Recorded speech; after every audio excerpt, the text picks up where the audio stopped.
So a ton of people have been asking me lately how to get sub 3 on 3x3.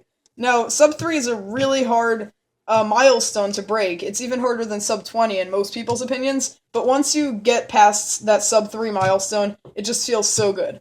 But so the first step to getting sub 3 is ditching your speed cube for one of these, a Rubik's brand.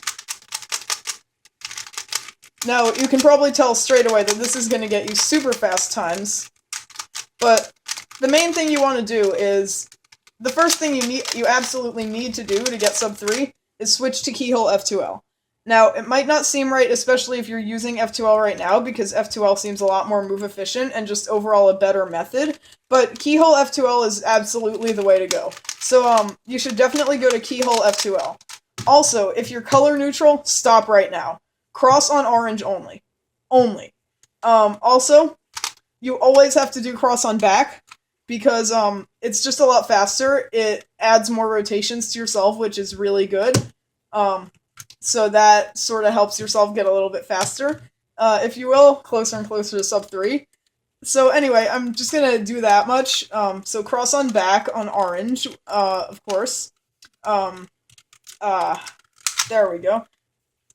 Okay, so once cross is done, you don't really need to, like, align the pieces. Like, you can sort of have it off for a little bit. You can fix that at the end, because, it's okay to do a D move at the end of the solve. That doesn't really, it's not really that bad. But then, basically, you're going to put the cross in front. So at the end of that solve, it's not going to be a D move, it's going to be an F move, which is a lot better. And then you're going to do your Keyhole F2L. Now, like I said, this is going to be kind of hard to get a hang of, especially if you're used to regular F2L, but it's really not all that bad. Try to eliminate rotationless solves as much as you can, because those are really what's going to slow down your times. And so basically, Keyhole F2L is almost done here. And then you're also here, let me just finish Keyhole F2L before I continue, because I'm going to ramble. Okay, so now Keyhole F2L is done. So you're going to want to learn 5-look OLL. Now, 5-look OLL is really good for if you're a newer cuber.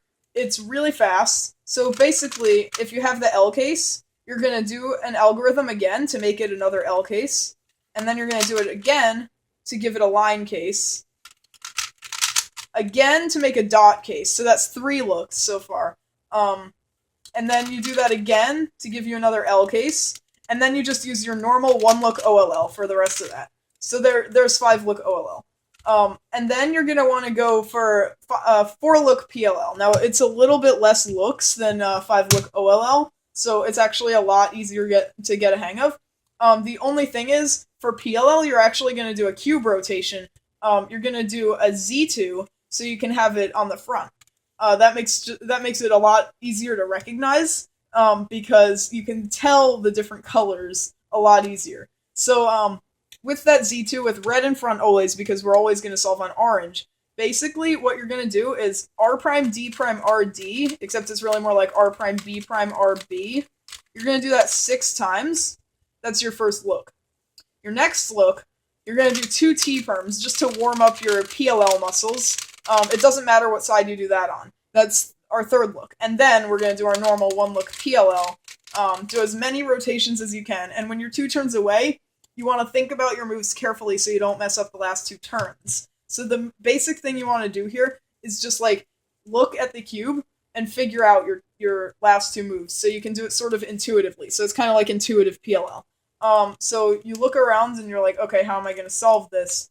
And then you figure that out, and then it's solved. So that's the easiest way to get sub 3. I am easily sub 3 with this. It's a really good method to use, so definitely go with this. It's going to get you really good times.